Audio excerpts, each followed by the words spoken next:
আমি আজি অনুসাদী উত্তম মঞ্চৰ জৰিয়তে ডক্টৰ ভূপেন হাজৰিকাৰ জন্মশতাব্দী উদযাপন কৰিছোঁ।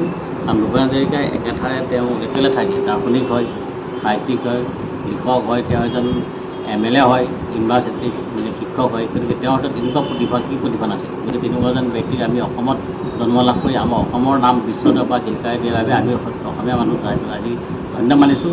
আৰু ভাৰতবৰ্ষ চৰকাৰৰ তেওঁৰ নামত এটা যিটো মুদ্ৰা দিম বুলি কৈছে, তাৰ কাৰণে আমি চৰকাৰক ধন্যবাদ জনাইছোঁ। আৰু ভূপেন হাজৰিকাৰ যিটো সমাধিস্থল সেইটো সমন্বয় ক্ষেত্ৰ কৰিছে, তাৰ বাবে আমি ধন্যবাদ জনাইছোঁ। গতিকে আজি এই অনুষ্ঠানটোত আমাৰ যিসকল ব্যক্তি উপস্থিত থাকে, বনমানি দুজনীয়ে ইমান ধুনীয়াকৈ সুন্দৰ গীত পৰিৱেশন কৰিলে।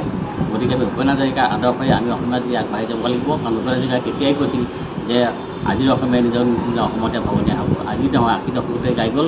সেই কথা আজি প্ৰতি মুহূৰ্ততে প্ৰতিফলন হৈ আছে। ঠিক সেইদৰে আমাৰ ভূপেন হাজৰিকাই গাইছিল যে বৰ বিহু হ'ব অসমৰ বিহুসমূহ। তো এই বিহু আজি বিহু অসমীয়া মানুহে বিহু পাতিবলৈ পাহৰি গৈছে। আৰু বিহু আজি প্ৰফেচনেল হ'ল। গতিকে তেওঁ কোৱা কথাবোৰ প্ৰতি মুহূৰ্তত লাগি আছে। গতিকে আজি তাৰিখে অসমীয়া এটা পণ ল'ব লাগে যে ভূপেন হাজৰিকাই যি গীত গাইছিল, গীত নহয় তেওঁ যি কথা কৈছিল, সেই কথাৰ যদি আমি শিক্ষা ল'ব লাগে, তেতিয়াহে আমি এখন নতুন অসম, আধুনিক অসম আৰু অসমীয়া জাতিৰ এটা শক্তিশালী জাতি সেইটো বিশ্বৰ প্ৰতিষ্ঠা জাতীয় ঐক্য মঞ্চৰ তৰফৰ পৰা ৯৯তম জন্মবাৰ্ষিকী ডক্টৰ ভূপেন হাজৰিকাদেৱৰ দিনটো আমি পালন কৰিছোঁ। ইয়াৰ পৰা আমি শপত ল'ব বিচাৰিছোঁ যে তেখেতৰ সমাজ ব্যৱস্থাৰ যি ৰিফৰ্মছ এজেণ্ডা, তেখেতৰ লিৰিক্সৰ মাজেৰে, সাহিত্যৰ মাজেৰে, তেখেতৰ চিন্তাধাৰাৰ মাজেৰে, তেখেতৰ নাট্যকাৰ হিচাপত, তেখেতে চিনেমা জগতৰ কম্প'জাৰ হিচাপত এই যি প্ৰক্ৰিয়াৰে সমাজখন আগবঢ়াই নিব বিচাৰিছিলে, সেইবিলাকৰ মাজেৰে আমি নিজকে উদ্বুদ্ধ কৰি সমাজখন আগবঢ়াই নিয়াৰ যি প্ৰচেষ্টা আছে, আমি আগবঢ়াই যদি লৈ যাব পাৰোঁ, তেখেতৰ আজি শ্ৰদ্ধাঞ্জলি দিয়া বুলি হ'ব। আৰু সেইকাৰণে আজি আমাৰ উত্তৰ পূব সীমান্ত ৰেলৰ মহাপ্ৰবন্ধক ডাঙৰীয়াক এনাফ্ৰিলৰ তৰফৰ পৰা আমি এটা দাবী জনাইছোঁ যে অনতিপলমে তেখেতসকলে ৰেলৰ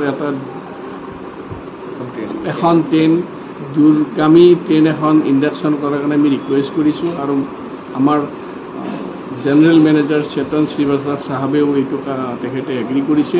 আমি আশা ৰাখিছোঁ তেখেতৰ নামত যদি আমি ডক্টৰ ভূপেন হাজৰিকা এক্সপ্ৰেছ এখন যদি আমি তাত ইণ্ডাকশ্যন কৰিব পাৰোঁ, আমাৰ অসমৰ নাম আকৌ আগৰ ফালে আগবাঢ়ি যাব। আমি আশা ৰাখিছোঁ এইটো ভাৰত চৰকাৰেও অৰিহণা যোগাব।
Come